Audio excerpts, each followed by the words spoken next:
Hello and welcome to this explainer.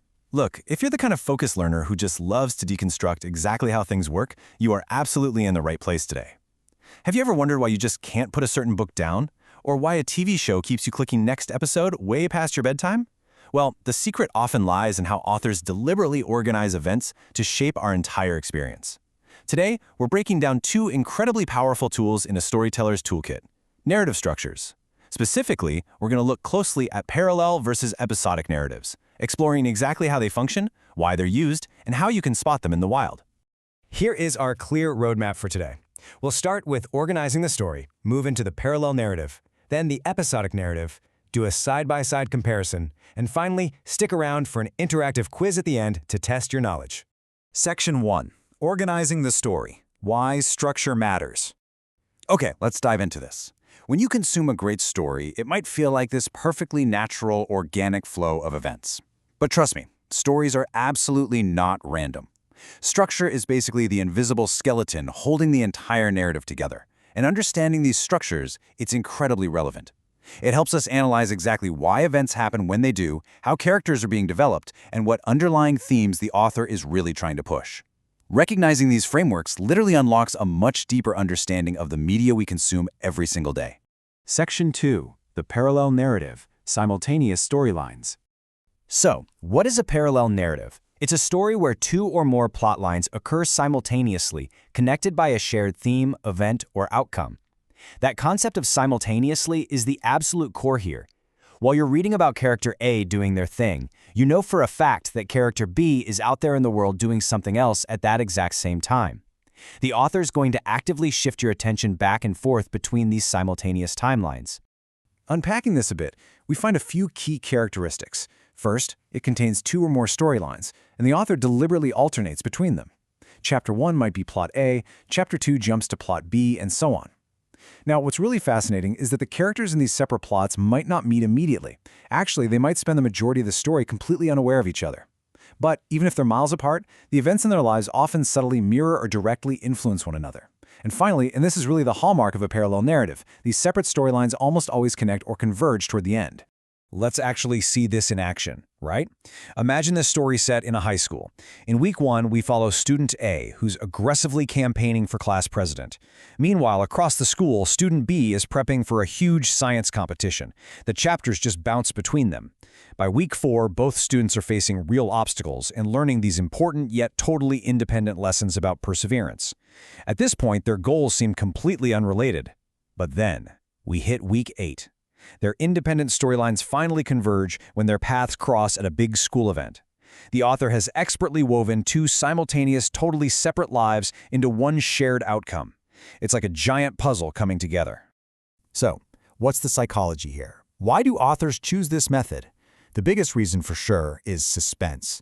Authors absolutely love to leave one storyline hanging on a crucial cliffhanger and then force you to read through a whole chapter of the other storyline just to find out what happens. It keeps us so engaged.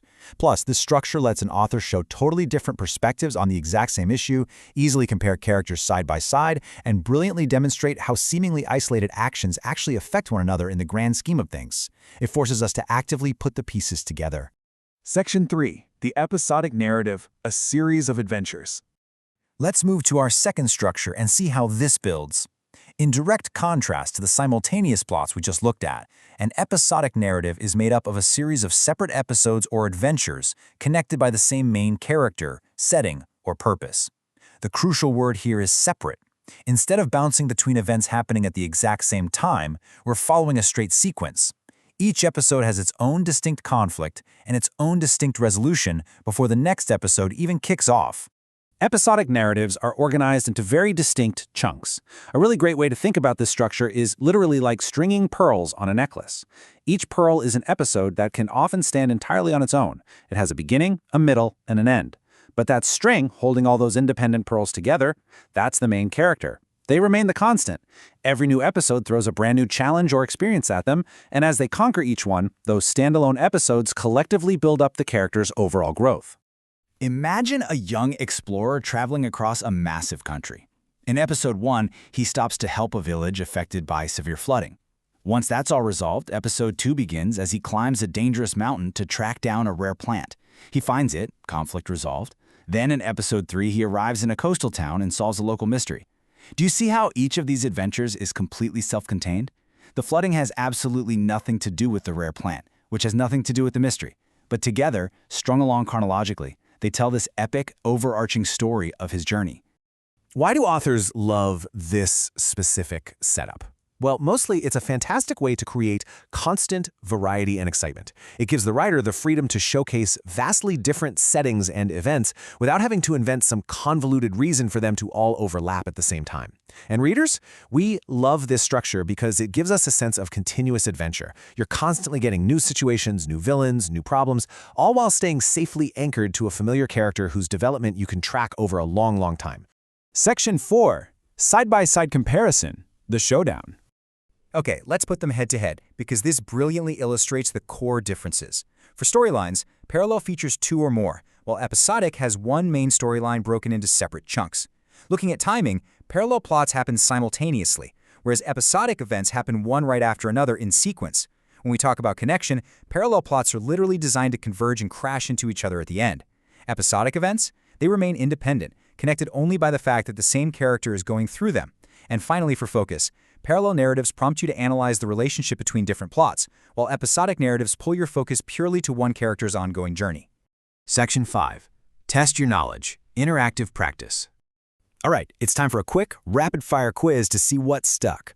Here's your first scenario. 2 siblings live in different cities. The novel alternates between their lives until they reunite. I'll give you a second. Think about the clues we just talked about. Is this parallel or episodic? If you guessed parallel narrative, you are absolutely right. The dead giveaway here is that the storylines are alternating, happening at the same time in different cities. And most importantly, they ultimately converge when those siblings reunite. Excellent job. Okay, let's try one more. A young wizard attends school and encounters a new magical adventure each term. Think about the structure here. Are they simultaneous? Are they sequential? Go ahead and lock in your final answer. Parallel or episodic? So, the crucial point here is that this is an episodic narrative. Why? Because we're following one main character, our young wizard, through a chronological series of separate standalone adventures that happen one term after another. It is textbook episodic structure. You now have the tools to deconstruct exactly how your favorite stories are built. So the next time you sit down to binge a new streaming series or crack open a brand new book, I really want you to ask yourself, are you actively tracking simultaneous converging paths, or are you following a single character down a chronological chain of adventures? Once you start looking for that invisible scaffolding behind the story, I guarantee you'll never consume media the same way again. Thank you so much for joining me for this explainer, and keep analyzing those narratives.